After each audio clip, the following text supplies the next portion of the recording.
I'm going to show you everything you need to know about setting up the RV. Nice. So the first thing you'll want to do is set up the electricity. If you're going to be plugged in, you just come over to this little compartment here and you take the small silver key, which opens all of these smaller storage compartments, and you'll find your electric cable in here,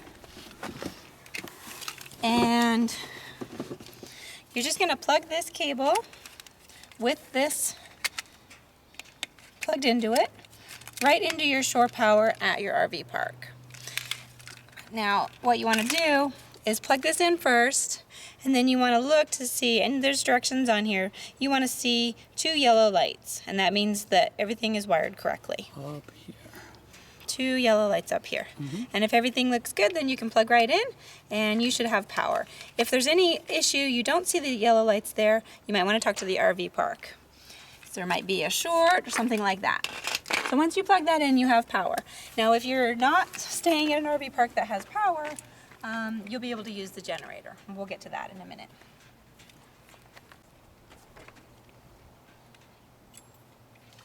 So once you have your power set up, then you'll want to set up your water. So you'll come back here to what we call the basement, the larger storage area, and you open that with the purple key.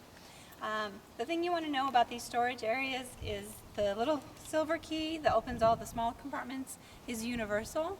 So you don't want to put any valuables in there, but the basement area is secure. You're the only one that has this key. So you find your power hookups right over here.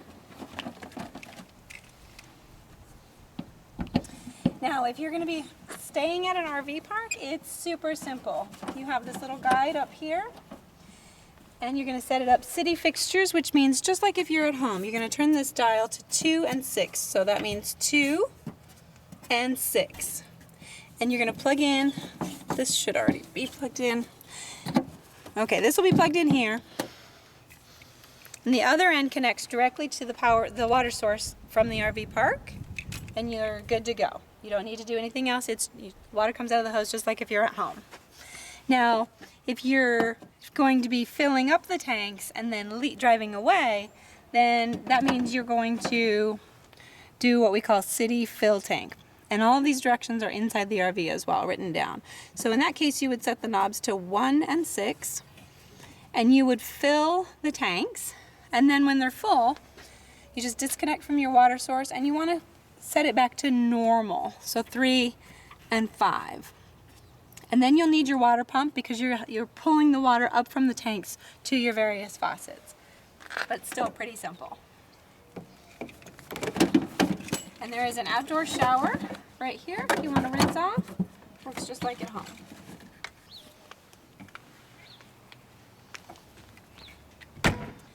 Now, for the other end, we have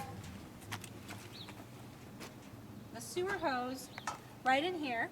You just pull it out of there, and it connects right down here. You just take off the cap, and you plug in the hose and give it a turn. Now, you want to, when you first get to the RV park, you don't need to set that up. You can actually wait until you're ready to go, or wait until you've been there a few days and then dump this. But when you are ready to go ahead and dump the tanks, once you hook up your hose, you're going to open the black tank, and you'll hear as it flushes. You want to wait for it to finish, and then you want to open the gray holding tank, and you'll hear it flush. And we do that because the gray holding tank tends to smell like mouthwash, which is much nicer. And then when you're all done, you can go ahead and take your hose, and you can unhook your sewer hose here and just run some water into the hose to make sure everything's all nice and clean. And then make sure your tanks are closed, the cap is back on, and you put the hose back in the storage over here. Simple as that. Okay, so now that we have power and water, we are ready to put the leveling jacks down. So you just come over here to this storage compartment, and you pull out these little platforms. And these will go under the jacks. So the leveling jacks will actually come down and rest on them. So you just kind of look under the RV, and you'll see the foot of the jack is right here. So you just put one under each jack, and then once we have everything level and in place, we'll use these chunks under one of the tires just to keep everything safe. So I won't put all of those down, but I'll show you how you bring the leveling jacks down. So you want to have everybody outside of the RV when you do this, and you want to kind of stand clear.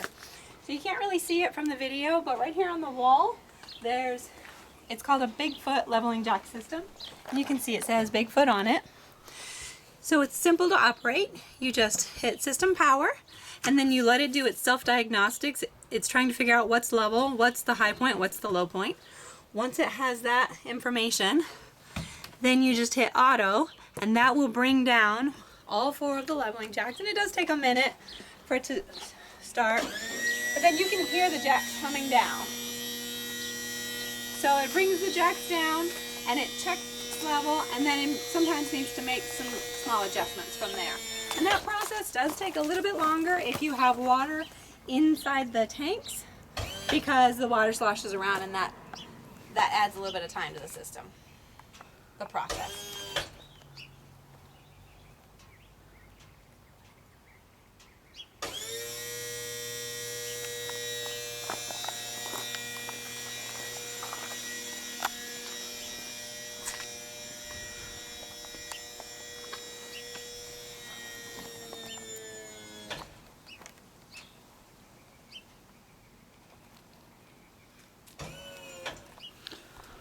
Once those are all down and everything has stopped moving, then you just need to turn that Bigfoot system off. You just need to hit the power button, because that's connected directly to the 12-volt marine battery. So we don't want to drain that battery down.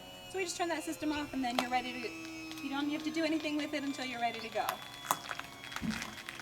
Sometimes the fire will call them all the way off the ground. That's fine.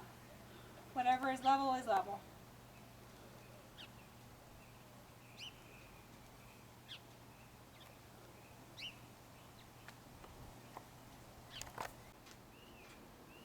So once you have power and water and your level, now you're ready to push your slide outs out, and there are 2 slide out systems. The first one is controlled right up here. You want to watch your head coming up, because this cabinet will really get you. So it's super simple. It's just slide out room, out. Oh, I'm sorry. So we don't have any power. So I'm going to turn that system off, just like I said before. And I'm going to turn my main power for everything on right there. Alright, so now that we have power and we can see the lights are on, now we can bring that slide out. Let me just hold the button until the slide out stops. You'll hear it sort of lock into place. And that's it. You are done. Now, there's another slide out in the bedroom. The hallway, the controller for it is in the hallway. It works just the same, so I won't actually show you that one. But from here, I wanted to show you, you have your sofa, which you just sort of lift this up here and pull, and it lays down like a futon. You have your queen size bed up here. This makes into a bed as well. You just pull the cushions out, you lower the table, you put the cushions back in place, and you've got a nice sized bed right there. You have a automatic control here for your TV that swings out. I'll just swing that back in so it comes out so everybody can kind of see it from here. The kitchen is just like at home, microwave, sink, everything just like at home. The only difference is if you have we do have a pilot light that will need to be lit on this oven. If you're going to use the oven, we do give you a nice long lighter. And the pilot, you won't be able to see it from the video, but it's way back in there. And it's simple to operate. You just hit just light there, and there's a little spark out here. Super simple.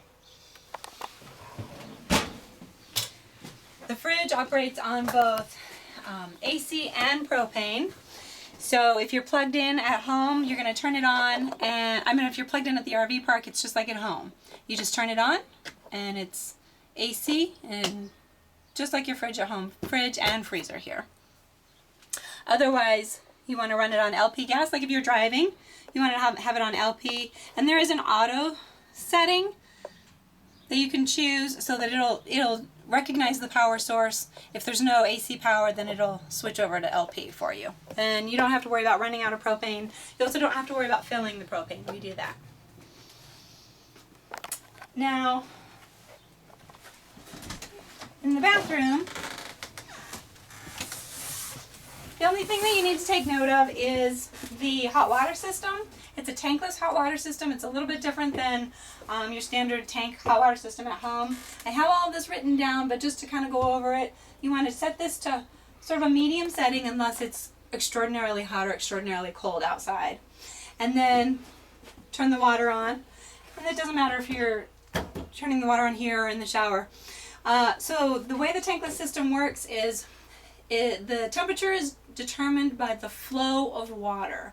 So think of it as a flame and the water is passing through it. If you have a little bit of water passing over that flame will probably be able to heat it. Whereas if you have a lot of water running past that flame will have a harder time heating that water volume. So you set this to medium, you turn the shower on, let's say, to a medium hot water side flow rate, and give it a moment to adjust the temperature, get the temperature right. And then if it needs to be adjusted, just use the hot water side and make your small adjustments in flow, up or down, depending on if you need hotter or cooler water from there. And I have all of that written down, but I just kind of wanted to go over that and touch on it because it is a little bit different than at home.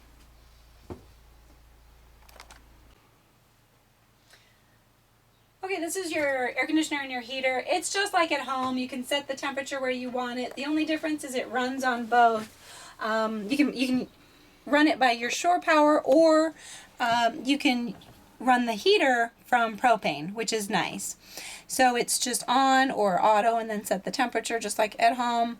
The only thing that we ask on the air conditioner or the heater is that when you shut it off, go ahead and listen for the fan and the whole system to shut down completely before you turn off the power. And that way, when you turn the power back on next time, this won't try to start. It won't pull a ton of juice off of the power system because this will be shut off. While we're here, I wanted to talk about the generator. If you're not plugged in and you need power, you can turn on the generator right here. It just has a simple start button. And you're good to go. And that will power everything just like if you're at home. And I'm going to turn that off because it is a little bit loud.